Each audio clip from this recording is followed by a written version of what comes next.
Escravatura. Por que falar deste tema hoje? Parece uma história tão distante, tão desligada dos dias de hoje, que dificilmente se repetirá na história da humanidade. Mas eu acho que é importante percebermos que a escravatura transatlântica fundou o mundo moderno onde nos encontramos. E precisamos de perceber esse passado para compreendermos o presente onde vivemos e podermos alterar alguma coisa no futuro. Então, um desses legados da escravatura é precisamente a globalização. Nós gostamos de pensar que a globalização começou com o início da internet, mas na realidade a globalização começou com o período da expansão marítima e, sobretudo, com o comércio de pessoas escravizadas. Os traficantes de escravos eram pessoas que faziam negócios em todos os cantos do mundo e a atividade do comércio da escravatura não estava isolada. Portanto, não era uma coisa que os traficantes se dedicavam exclusivamente. Os traficantes de escravizados eram pessoas que se dedicavam ao comércio de múltiplas mercadorias. Um pouco como as grandes empresas hoje multinacionais que estão presentes em diversos setores da economia. Portanto, isso vem daí. Olhemos, por exemplo, para um traficante de escravos que eu tenho estudado, que é o José António Pereira. Ele começou como capitão de navios em 1770, arranjou pecúlio suficiente para começar um negócio em nome próprio e adquiriu mais de uma dezena de navios. Este homem traficava em almas, é certo, mas também em diamantes, ouro, açúcar, tabaco. Esteve envolvido no desenvolvimento de fazendas de cacau e café em São Tomé. Os seus navios eram fretados para o transporte de diversas mercadorias e eram fretados pela coroa, por ordens religiosas e, importante, ele fornecia capital. Portanto, era como um banco, operava como um banco, fornecia capital a outros negociantes e fornecia capital à coroa. Fez diversos empréstimos à coroa, como era habitual nessa altura. E talvez por isso o facto de ainda hoje existir em Lisboa uma rua com o seu nome atesta a importância deste comerciante. Tem a rua e a rua está no sítio onde eram as propriedades dele, um palácio, o Palácio dos Marqueses, e os depósitos, os armazéns onde ele trabalhava. Agora vejamos a globalização de um outro ponto de vista. Vamos imaginar uma criança que era raptada no sertão angolano. Essa criança, depois de ser raptada, era vendida em mercados locais e depois tinha que ser transportada para o litoral onde seria embarcada. Esta viagem era feita a pé, agrilhoada a outras pessoas que tinham sido igualmente raptadas e vendidas, e era uma viagem que podia durar um mês ou mais, porque era feita a pé. Assumindo que esta criança sobrevivia a tão duríssima viagem, chegada ao litoral, ela era aprisionada num barracão ou numa feitoria, onde já estavam outros escravizados, que ela não conhecia e às vezes que falavam línguas diferentes, e estavam ali presos à espera que houvesse carga suficiente para então entrarem no navio. À entrada do navio, esta criança era identificada como uma cria de pé, porque crianças mais novas eram identificadas como crias de peito. E então era embarcada e fazia a travessia no Atlântico. Vamos assumir que esta criança sobrevivia a essa travessia, que também durava às vezes mais do que 2 meses e era duríssima.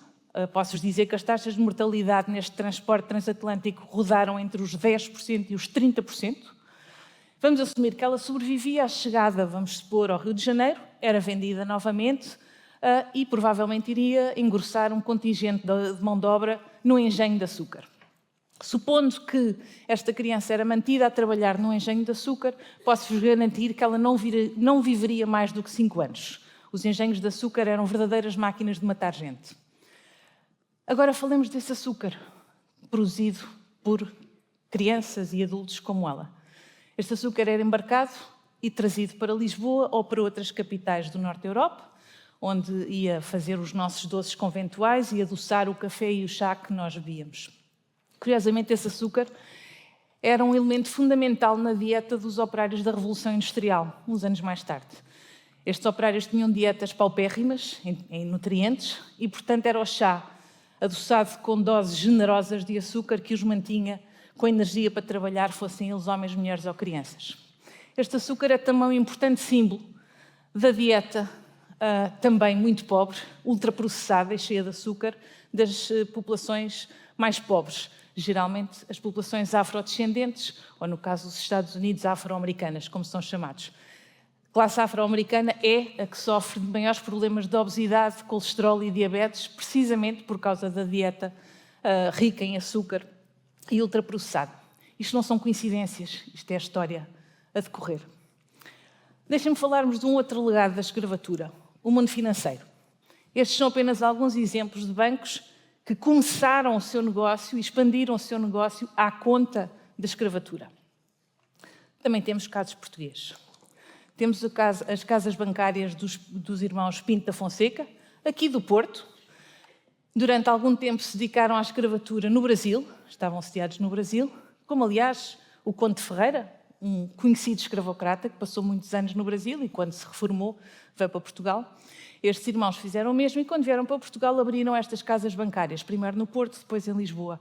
Estas casas bancárias, como já foram criadas depois do abolicionismo, serviram como um instrumento de branqueamento de capitais para outros negociantes que continuavam a operar no Brasil. Anos mais tarde, estas casas bancárias foram adquiridas pelo Banco Nacional Ultramarino, também ele envolvido no financiamento de fazendas de cacau e café em São Tomé, que, como devem saber, usou mão de obra escrava até muito tarde no colonialismo português, apesar de, supostamente, em 1961 ter sido abolida a mão de obra forçada. Bom, mas há mais questões dentro do mundo financeiro. Há muitos instrumentos que hoje usamos no mundo financeiro que vêm desta altura.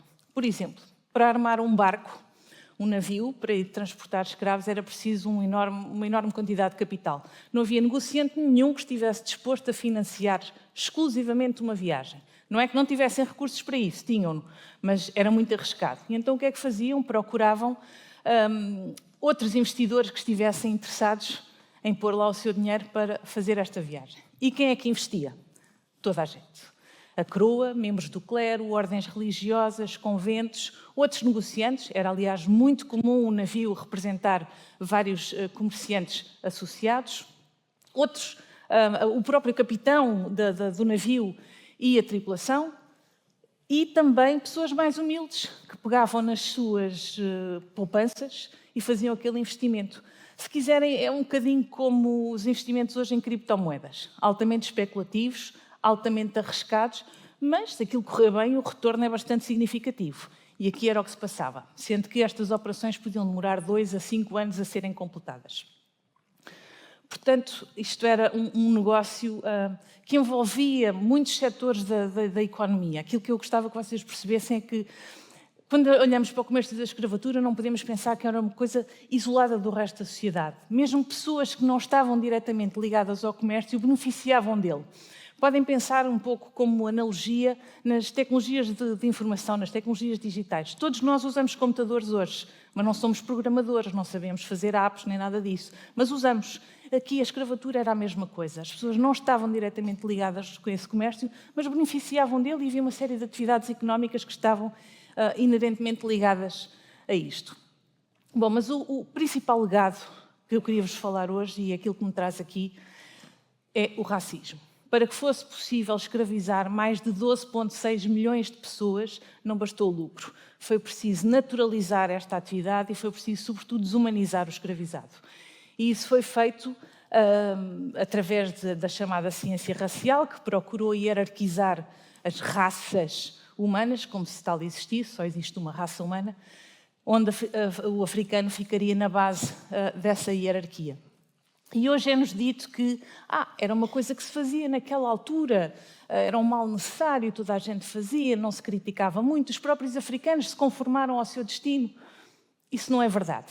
A escravatura sempre foi muito criticada, por africanos, obviamente, e por europeus, e os africanos não se conformaram, revoltaram sempre que puderam, rebelaram-se das formas possíveis que tiveram ao seu alcance, inclusive através do suicídio. Sim, o suicídio era uma forma de resistência. E se vocês pensam que isto é uma coisa que tem a ver só com comportamentos individuais, algumas pessoas é que são racistas, não, existe um racismo estrutural na sociedade e que tem formas de discriminação muito práticas na vida das pessoas. Portugal não tem dados estatísticos sobre isto que nos permitam aferir os impactos do racismo de uma forma séria. Mas eu trago alguns dados dos Estados Unidos. Perdão, deixem-me só dizer-vos, recentemente foi feita uma sondagem e mais de 50% da população disse acreditar que existem raças superiores às outras. Isto é significativo. Mas, como vos dizia, Portugal não tem estes dados, os Estados Unidos têm, e eu acho que podemos fazer o paralelo, uma vez que Portugal e os Estados Unidos são os países mais desiguais do chamado mundo desenvolvido. Aqui um gráfico sobre as mortes relacionadas com a gravidez. Mulheres afrodescendentes têm 3 vezes mais possibilidade de morrer durante a gravidez.